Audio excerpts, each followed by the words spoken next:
e affrontiamo, proprio perché abbiamo l'opportunità di farlo in virtù di una ricerca molto significativa e importante condotta dallo SPCGL del Veneto insieme alle assistenti sociali del Veneto, della violenza che viene perpetrata ai danni delle donne anziane. Qui il target che è stato preso in considerazione sono le over 65.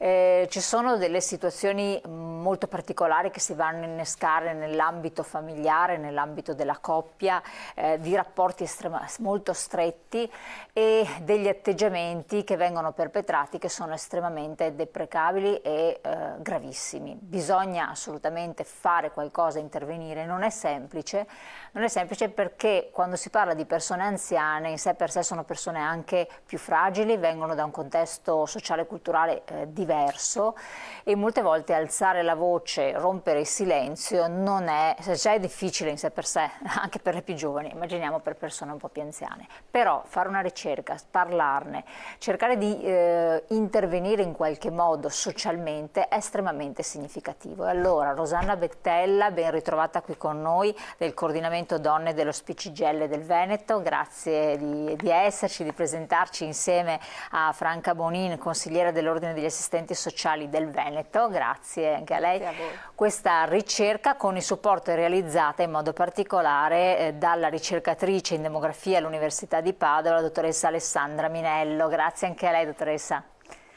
A voi, buongiorno.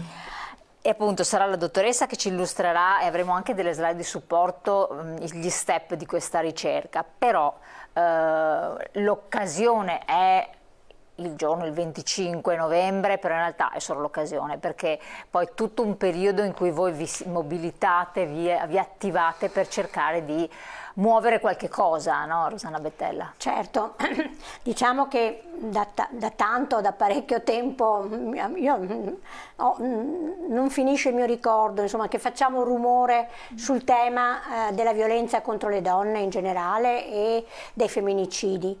E quindi sono ancora più orgogliosa oggi di essere qua a presentare assieme appunto a Alessandra Minello e a Franca Bonin questa ricerca che come coordinamento donne dello SPI del Veneto abbiamo commissionato all'IRES, che è il nostro istituto di ricerca significativo, che poi è affidato appunto ad Alessandra e con la quale poi abbiamo convenuto che era bene coinvolgere l'ordine degli assistenti sociali, perché sono le figure professionali che più sono vicine al campione di popolazione che volevamo indagare, cioè le donne anziane over 65, perché della violenza contro questa fetta di popolazione, contro queste donne, di fatto non vedevamo dati, non trovavamo corrispondenza nei dati generali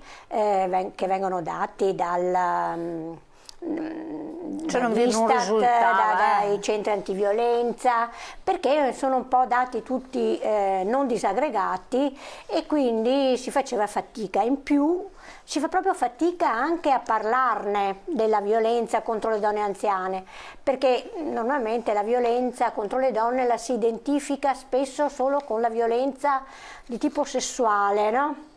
Mentre invece c'è una violenza, sappiamo che c'è una violenza fisica, una violenza psicologica, una violenza economica, insomma la violenza si declina in tantissimi modi. Ecco, vediamo infatti la copertina della vostra ricerca nel frattempo mentre Rosanna ci racconta, sì. Prego. E proprio rispetto alle donne anziane sappiamo che viene agita una violenza più psicologica, economica, anche fisica e in più sappiamo anche che le donne anziane fanno molta più fatica a denunciare questo tipo di violenza perché se ne vergognano, perché a seconda di da chi la subiscono c'è ritegno per esempio a denunciare un figlio, se si tratta di un figlio, ma anche a denunciare un compagno, un partner dopo una vita trascorsa insieme, no? Sembra come adesso che sono anziana, sì, lo dico, insomma, no? E cosa ho fatto durante tutta la mia vita? Sono stata zitta? Sì, purtroppo sappiamo che molte di queste donne durante tutta la loro vita coniugale sono state zitte perché dovevano nascondere tutto rispetto all'accudimento dei figli, alla conduzione comunque della famiglia rispetto alla comunità, alla società in cui erano, al contesto, insomma, in cui erano inserite, e fino a che arriva un momento in cui non ne possono davvero più. A volte però, e questo probabilmente ce lo dirà bene Franca Bonin, non è mai una denuncia diretta, lo si viene a capire parlando di altre cose, di altre difficoltà, no? Che dietro nascosta c'è invece anche proprio una violenza agita nel contesto familiare. Ecco, noi come donne del coordinamento volevamo provare a vedere se era possibile indagarla meglio questa violenza, farla uscire dal silenzio, fare rumore, no, in qualche modo. E allora appunto abbiamo commissionato all'IRES e coinvolta poi Alessandra Minello e già dai primi incontri che abbiamo fatto per capire come svolgerla questa ricerca, abbiamo capito che non era facile, non era assolutamente semplice, e quindi un po' alla volta, riunione dopo riunione, si è sviluppata nel modo in cui la vediamo compiuta, con il coinvolgimento appunto dell'ordine degli assistenti sociali attraverso un questionario che poi ci spiegherà bene, adesso vediamo, ma anche con tutta una serie di messa in confronto di dati.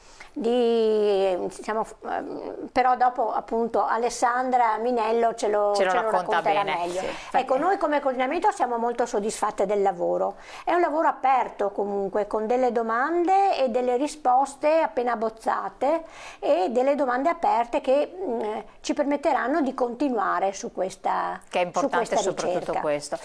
Dottoressa, chiedo un po' a lei, visto che avete attuato un questionario, avete costruito questo questionario, su che cosa si fonda, e quindi per spiegare a chi ci sta seguendo la ricerca dell'assistente sociale che cosa fa? Perché voi, se avete fatto anche delle ricerche, sapete bene che non sempre è definito ed è chiaro il ruolo degli assistenti sociali quando intervengono, quando sono sempre visti un po' con un attimo di diffidenza, a volte di timore, perché poi l'intervento degli assistenti sociali quando si parla di minori è con certe finalità, e ben poco se ne parla nei casi in relazione alla donne, in particolare anziane o casi di violenza. Sì, intanto grazie per averci invitato, e ringrazio sempre la IRES e la CGIL per averci coinvolto in questa ricerca. Guardi, lo scopo della ricerca è quello di capire lo stato dell'arte e di aprire nuove strade, ecco, come ha detto Rosanna prima. Quindi la ricerca va proprio a capire come si sviluppa il fenomeno e quali sono le strade che noi dobbiamo percorrere affinché questo fenomeno, che è come per la violenza per tutte le donne, vale anche per le donne anziane, è estremamente complesso ed è doloroso, ecco, è fonte di sofferenza enorme, quindi dobbiamo tenere in considerazione questo. E dopo la dottoressa lo spiegherà meglio quali sono un po' anche gli esiti che aprono, ripeto, nuove possibilità di ricerca, di approfondimento. La professione è in prima linea rispetto alle problematiche, alle difficoltà che vivono le persone. E in tutti i campi, ecco. La ricerca ha interessato prevalentemente colleghi che lavorano nei comuni, quindi che è il primo punto di accesso in cui le persone accedono quando hanno dei problemi o delle difficoltà. E molto spesso, anzi direi quasi sempre, l'accesso non avviene per un bisogno, viene che un bisogno in qualche modo viene un po' falsato, nel senso che magari la donna anziana si rivolge per problemi legati, problemi economici. quando dietro poi ci sono altre difficoltà. Quindi la capacità che deve avere l'assistente sociale, il professionista, è quello di intercettare, di avere degli strumenti che gli consentono di capire cosa c'è dietro al bisogno espresso. Teniamo conto che una delle violenze agite in primaria linea rispetto alle donne anziane è proprio la violenza economica. Infatti adesso questo magari lo vedremo anche se preso in considerazione nella ricerca. Quindi c'è sempre, e poi vabbè, ci sono i colleghi che lavorano nei centri antiviolenza, ma lì sono appositamente impegnati su questo. Diciamo che è un ruolo che sì, come diceva lei, rispetto ai minori c'è sempre questa questione del portare via i bambini, però insomma chi poi ha lavorato con noi, chi ha seguito un processo, un percorso di cambiamento, il risultato c'è. Questo è anche importante. No, ma anche stiamo facendo informazioni, che stiamo facendo cultura, perché poi parlando con le persone anziane non sempre sono a conoscenza non tutte sono a conoscenza del ruolo dell'assistente sociale, dei meccanismi di intervento. Allora, prima di incominciare proprio così, di getto con la dottoressa relativamente alla ricerca, volevo parlare della popolazione anziana in Veneto, dare due numeri proprio per così dire, però c'è la pubblicità che incombe. E allora, numeri della popolazione anziana, ed entriamo nella ricerca, nello specifico, tra pochi secondi. Canale 19 vi aspetto.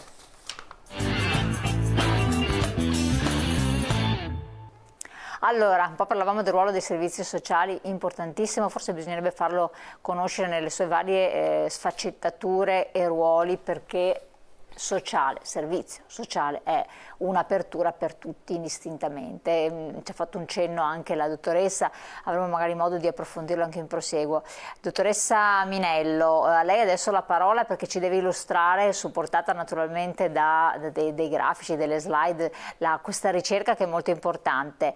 La prima slide che facciamo vedere è la popolazione anziana in Veneto, quindi è il presupposto su cui voi poi vi siete anche mossi.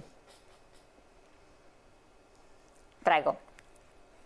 Sì, ci siamo mosse ragionando sul fatto che la popolazione anziana sta crescendo in Veneto come nel resto d'Italia.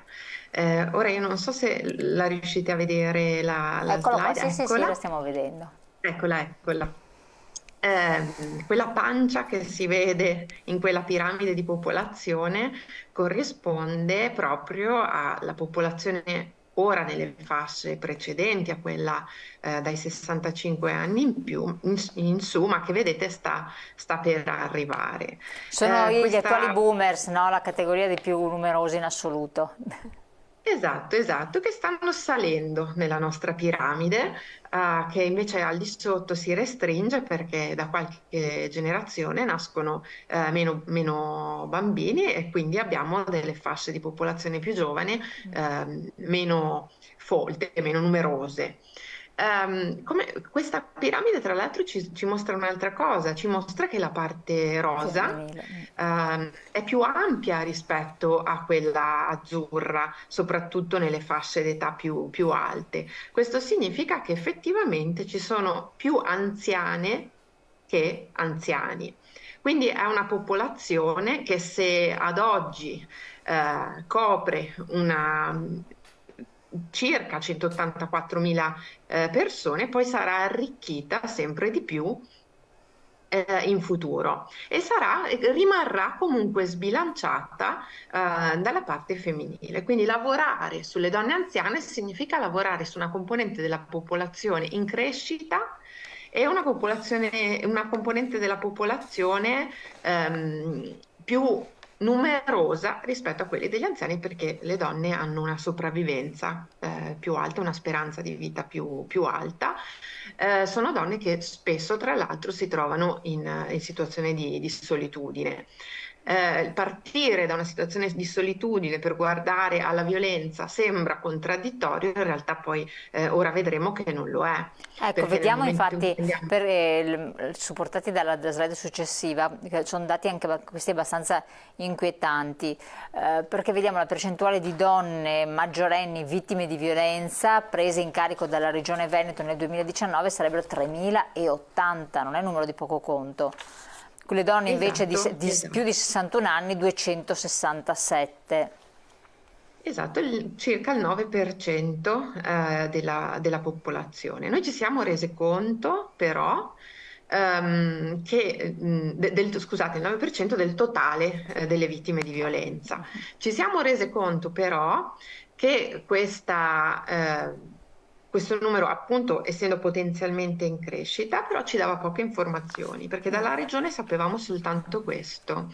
Non esistono dati disaggregati, quindi non sappiamo quali dinamiche caratterizzano la violenza contro questo specifico gruppo di popolazione, nonostante nel 2010, come si legge nella slide, l'ONU in una raccomandazione chieda proprio di avere informazioni e dati disaggregati per età e per sesso, perché si parte proprio dall'idea che i tipi di violenza subite dalle donne a seconda della fascia d'età possano essere diversi. Effettivamente la nostra ricerca lo dimostra.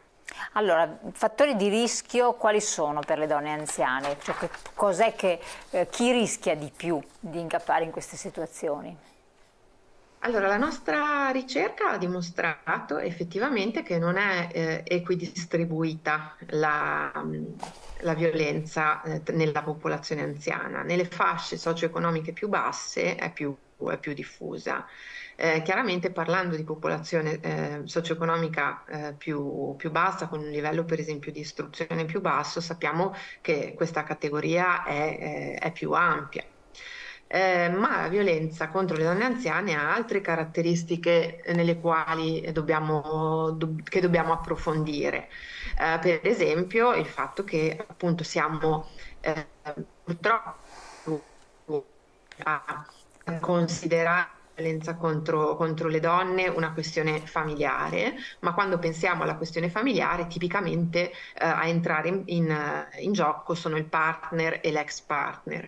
Nel caso della violenza contro le donne anziane subentrano anche altre persone, che sono le persone più vicine, che potrebbero essere appunto i figli, potrebbero essere i nipoti, insomma le persone più vicine e anche che si prendono cura teoricamente di queste persone, poi invece agendo gesti violenti. Non soltanto gesti, in realtà, come si diceva prima, per quanto riguarda la violenza sessuale, lo stalking, sono reati meno diffusi verso questa categoria, invece subentrano altro tipo di reato, più legati alla violenza di tipo psicologico e la violenza economica.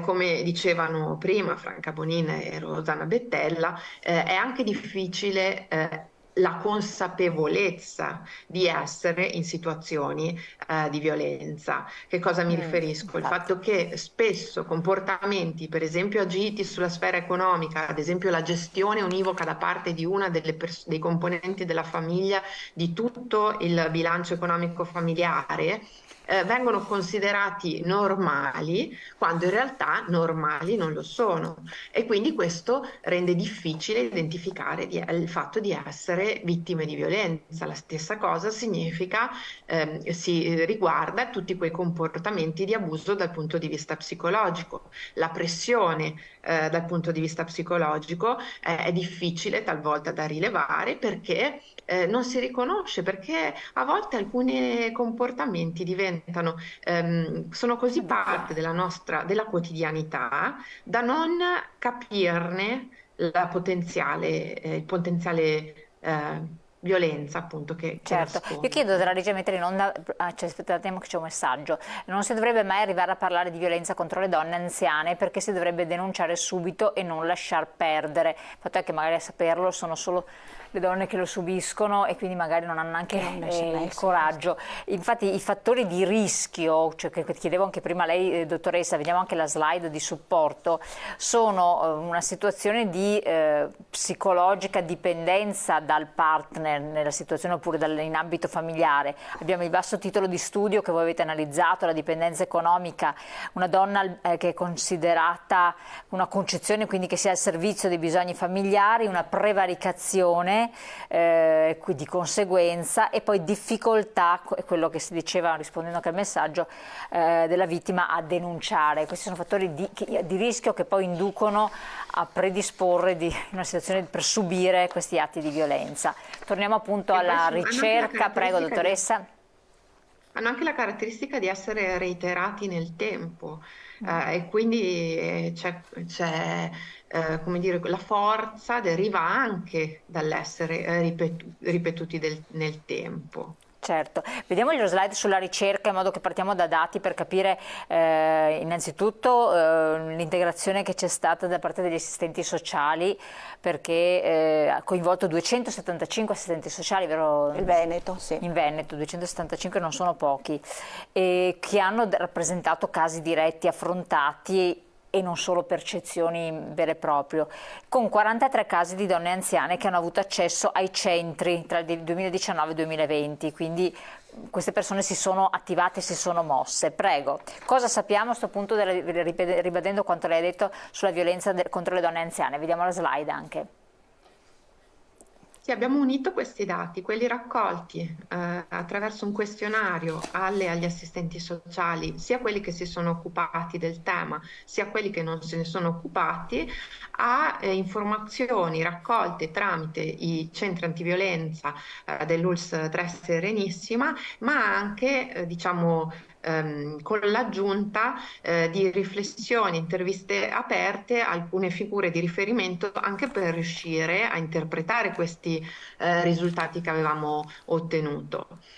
Non parlando soltanto di percezione, ma effettivamente anche di chi si è trovato a avere a che fare con questi casi che spesso emergono indirettamente, come si diceva prima, quindi non ci si rivolge all'assistente sociale per un bisogno esplicito legato alla violenza, ma poi emerge nel corso della riflessione su questo bisogno, che tipicamente ha un bisogno dal punto di vista economico.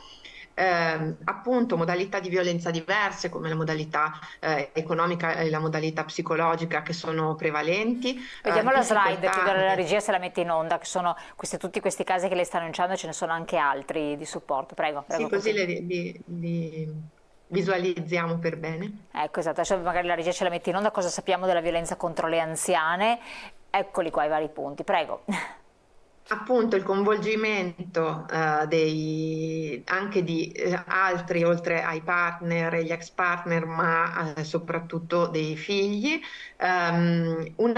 Quando diciamo distanza tra reale e percepito, ci riferiamo al fatto anche che abbiamo analizzato dati da parte degli assistenti sociali che non hanno effettivamente avuto prese in carico in questa direzione, tendevano a sovrastimare alcuni elementi, per esempio la violenza psicologica rispetto alla violenza economica. La difficoltà nel riconoscerla è quella di cui abbiamo parlato prima, l'essere immersi in un certo tipo di cultura, la cultura patriarcale, la cultura che dà alcune, come dire, che normalizza alcuni comportamenti quando invece sono di tipo violento. E poi abbiamo chiaramente evidenziato, questo è emerso in maniera forte, la necessità di una formazione anche al personale che si va a occupare di questi temi, perché in buona sostanza poi, tra l'altro, probabilmente uno dei principali risultati che noi abbiamo evidenziato con la nostra ricerca è legato al fatto un po' che ci sia una carenza di informazioni su questo tema, ma anche al fatto che mancano di fatto protocolli specifici per questo tema. Cosa vuol dire? Spieghi un attimo, cosa vuol dire protocolli specifici? Nel momento in cui le donne anziane si avvicinano o vengono avvicinate ai centri antiviolenza, non esistono dei protocolli di presa in cura di questi casi che abbiano la specificità di tenere conto delle specificità delle donne anziane. Per esempio, la questione abitativa è molto importante. Una pratica che talvolta viene applicata nei casi di violenza con altre categorie di donne, quelle dell'allontanamento da casa. Nel caso delle donne anziane è più difficile, sì. L'allontanamento da casa è più forte, il radicamento verso la propria abitazione, quindi già questo è un protocollo che andrebbe ridiscusso specificamente per questa popolazione. Un altro esempio è stato il fatto che nei centri antiviolenza talvolta viene creata una discussione collettiva, quindi si parla anche con assistenza, chiaramente con supporto anche psicologico, si condivide in gruppo la propria esperienza. Nella popolazione anziana ci può essere maggiore reticenza alla condivisione della propria esperienza, semplicemente perché c'è meno abitudine, perché comunque sono generazioni più abituate anche alla protezione del proprio nucleo, anche quando diventa violento, ma in generale protezione della propria intimità e del proprio vissuto. Quindi c'è bisogno in qualche modo di avere sempre più informazioni in modo da costruire dei protocolli che siano specifici. Certo. Chiedo a lei, dottoressa, come assistente sociale, si parla anche di maggior numero di figli autori della violenza. Questo lascia e apre delle considerazioni importanti. Ancora nel 2023 si parla di femminicidi, oltre 300 morti all'anno, ma che paese retrogrado che siamo. Inutile parlare di civiltà avanzata quando ci sono ancora questi fatti. Prego. Sì, sicuramente abbiamo visto proprio dalla ricerca che il primo ad agire violenza nei confronti della donna anziana è il partner o compagno o ex partner, e in seconda battuta vengono i figli maschi, il che comporta davvero una questione anche culturale, voglio dire, perché il figlio maschio agisce così nei confronti della madre, ecco. Quindi credo che su questo ci sia da avviare come dire, delle azioni di sensibilizzazione e anche di culturali, proprio di formazione. Ecco. Si dice sempre, no, adesso nel caso per esempio della violenza in genere contro le donne si sta parlando molto anche dei femminicidi, ma anche della come dire, educazione scolastica, e va benissimo perché per i giovani, ma credo che la responsabilità e la formazione riguardi anche soprattutto gli adulti, ecco.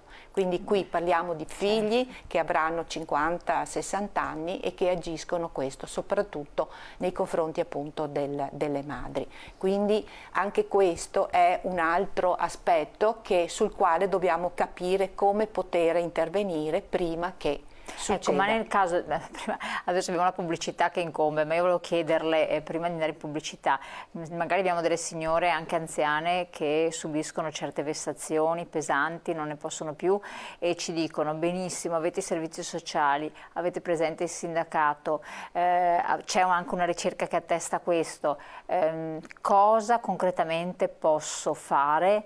Perché questo è il problema. Magari sono persone che non è che possono anche muoversi autonomamente, certo, con la macchina, eccetera. Allora, no, la faccio rispondere. Siccome necessita un po' di tempo, restate con noi, abbiamo la pubblicità, pochi secondi, canale 19, che cosa concretamente si può fare, dovete fare anche la vicina di casa per aiutare l'amica che è in difficoltà, che è anziana, è più fragile e ha bisogno di un aiuto. Tra poco.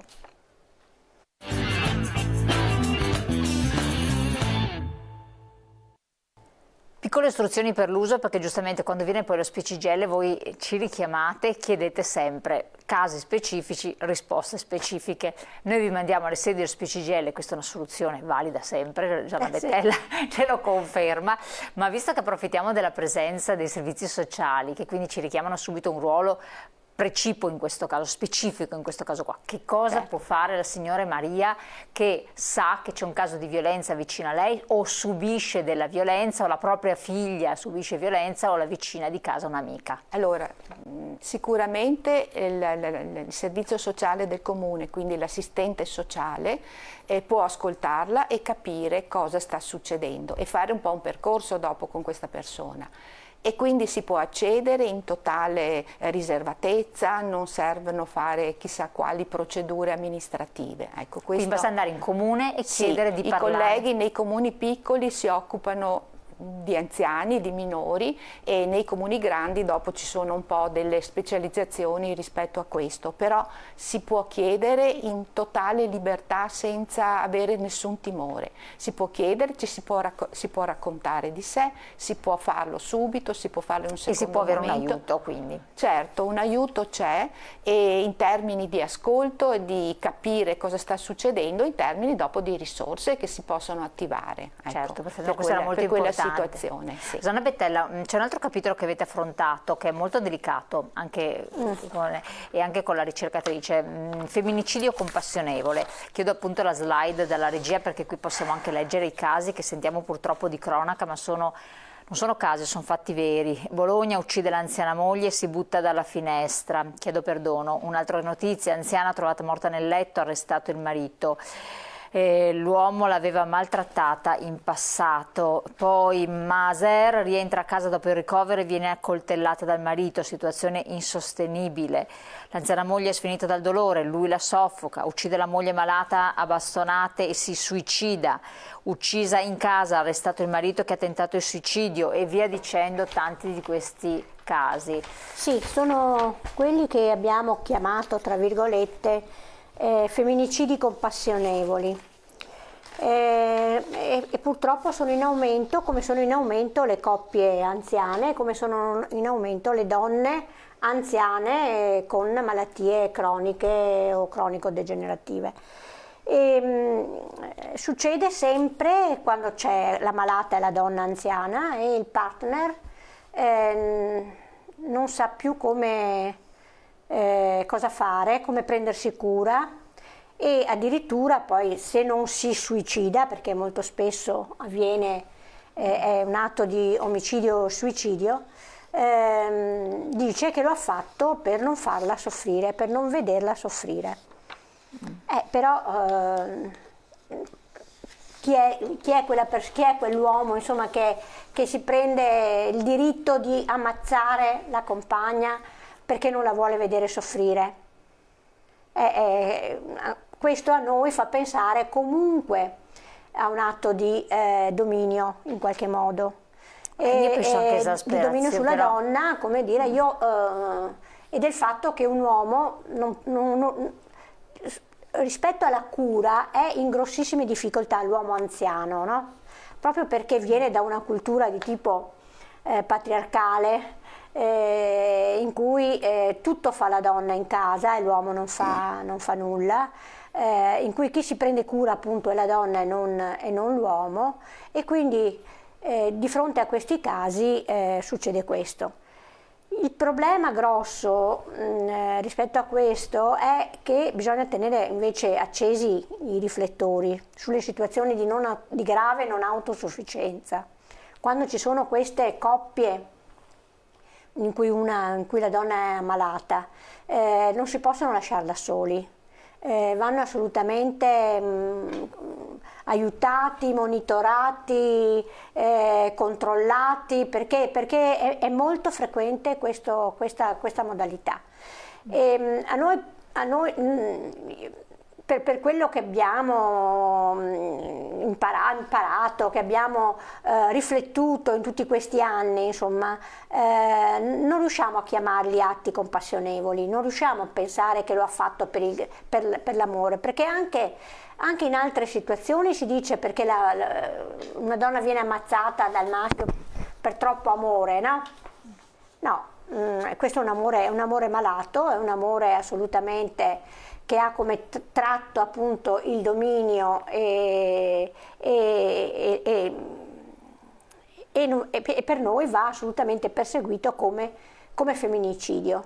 Chiaro. Invece ci sono sentenze che danno un sacco di attenuanti rispetto a questi femminicidi. Sì, prego. Volevo un po' aggiungere che la responsabilità grande dei servizi in queste situazioni infatti, e ogni episodio di questo tipo io sento che è una sconfitta per i servizi, una sconfitta grandissima, e credo che qui insomma, i dati l'abbiamo visto anche prima, no? Sull'invecchiamento della popolazione, sul prolungamento della vita e sulla qualità, dobbiamo aprire una parentesi. E quindi tutto questo ci sono tutti gli elementi perché la politica possa attivare dei programmi, dei servizi per andare incontro a queste situazioni. No, ma infatti, non possiamo me... dimenticarci esatto. che tra un paio d'anni, 10-20 anni, la popolazione anziana sarà estremamente alta, ecco, con le conseguenze che vediamo e con la difficoltà che hanno le famiglie nell'affrontare queste situazioni. Quando parliamo poi di demenza diventa ancora più pesante. Sì, io dico che anche i figli, insomma, dovrebbero in qualche modo riattivarsi rispetto alle situazioni dei loro genitori, chiedendo l'accesso ad altri servizi, chiedendo la sicurezza che ci sia un supporto familiare, sociale, domiciliare. Ecco, quindi. Certo. Dottoressa, volevo chiedere anche il suo intervento relativamente alla ricerca nel tempo che ci resta. Ci sono dei dati anche qui importanti che avete analizzato del numero dei femminicidi, che quindi sono per motivi di genere, i dati 2018-2023, abbiamo anche una slide di supporto, e gli omicidi volontari per genere nel 2023. Prego. Sì, noi in realtà abbiamo voluto approfondire questa ricerca anche perché dal punto di vista della distribuzione dei femminicidi e dei tassi di femminicidi, quello che abbiamo notato è che quelli nei confronti della popolazione anziana erano stabili se non in crescita negli ultimi decenni. E quindi chiaramente siamo di fronte anche a un fenomeno che inevitabilmente, appunto, anche per il crescere della popolazione, o meglio, inevitabilmente sarebbe bene evitarlo, ma è stato crescente. In questo caso noi vediamo il numero di donne uccise, chiaramente lo sappiamo bene che poi non sono numeri, sono persone. Sì.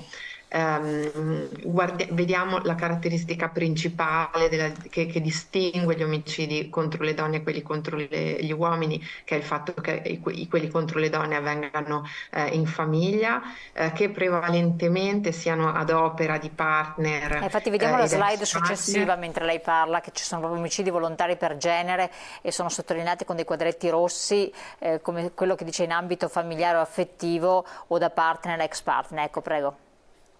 Eccoli, appunto, il partner ed ex partner sono sostanzialmente gli autori più frequenti nei confronti degli omicidi contro le donne, con tra l'altro una nota dal punto di vista, come dire, dei dati sul fatto che talvolta quella categoria partner rientrano gli ex partner nel momento in cui la decisione di essere lasciate, l'abbiamo visto benissimo in questi ultimi 10 giorni, viene presa e non viene accettata. Volevo dire un'altra cosa molto veloce, dicendo che c'è un altro mezzo in realtà a cui rivolgersi, e lo dico anche da persona che si occupa di dati, perché poi i dati più importanti che abbiamo sulla violenza li abbiamo dal 1522, quindi questo numero antiviolenza che si può chiamare, che è un mezzo che probabilmente può anche essere più semplice anche per la popolazione anziana, e lo abbiamo visto perché durante la pandemia sono state ricevute più chiamate, e nel momento in cui viene fatta divulgazione, informazione rispetto a questo mezzo, viene utilizzato di più. È chiaro che poi c'è un passaggio in seguito da fare o appunto al comune oppure al centro antiviolenza più vicino, ma come primo passo per avere delle linee guida su come comportarsi può essere un buon passaggio, ecco. Perfetto. Sì. Poi ci sono, Rosanna Bettera, dei nomi che voi avete voluto ricordare, qua c'è anche un'ultima slide di femminicidi più recenti, no? Sì, sì, sono quelli che sono state le donne che sono state ammazzate quest'anno, che vengono considerate femminicidi nel Veneto. Guardate che sui dati comunque rispetto a femminicidi, omicidi di donne e quant'altro c'è una gran discussione in atto, perché si parla fanno l'elenco, non si vedono nei social, elenco di 106 donne Sì. ammazzate, sì certo, ci sono 106 donne ammazzate nel 2023, ma non tutti sono femminicidi, e anche sui femminicidi ci sono diversità. E quindi noi abbiamo enucleato qua nel Veneto 4 sicuri femminicidi, di cui l'ultima è Giulia, insomma, che abbiamo credo in questi giorni tutti quanti nel cuore, che sta davvero provocando una risposta che non avevamo mai pensato fosse così alta e così numerosa, no? Ci sono sì. manifestazioni ogni giorno, ce ne sarà una anche perché anche il domani. racconto è nazionale. stato fatto mentre normalmente si racconta la notizia, si sa la notizia, il fatto, ormai noi siamo tutti vaccinati a questo, il racconto del fatto quasi fosse un reality, Sì. e rendere partecipe step by step ha coinvolto tantissime anche persone giovani. Siamo purtroppo in chiusura, ultima battuta, faccio vedere la slide di tutti gli eventi del 25 novembre che avete organizzato, la locandina in Veneto, sono veramente tantissime. Prego Rosanna Bettella, una battuta di chiusura. Sì, naturalmente come ogni anno, per tutto il mese di novembre, ormai stiamo anche andando a dicembre, insomma si fanno iniziative in tutti i territori, nei più piccoli paesi come nei capoluoghi, per dibattere, per discutere, per affrontare i temi E quindi è bene della violenza. partecipare, insomma, essere attivi e segnalare Sì, sempre. sì. Grazie. Allora, grazie a Rosanna Bettella, responsabile coordinamento donne SPCGL del Veneto. Le sedi SPCGL sono luoghi anche deputati a questo, quindi ci sono degli uffici, degli sportelli, delle persone che possono dare una mano. Franca Bonin, consigliera ordine degli assistenti sociali del Veneto, grazie anche a lei di essere stata qui con noi, preziosa testimone di quello che avviene, che si può fare. E poi la dottoressa Alessandra Minello, grazie dottoressa, ricercatrice in demografia all'Università di Padova, con l'IRES naturalmente ha collaborato a questa preziosissima ricerca che resta aperta, per cui la integrerete e lo SPI continuerà naturalmente, speriamo a non raccogliere così tanti dati naturalmente, però a sensibilizzare l'opinione pubblica, a sensibilizzare anche le istituzioni per cercare di fare qualche cosa di concreto. Grazie a voi di aver partecipato, di averci seguito, la puntata poi la rivedete anche sul web. Grazie, a presto.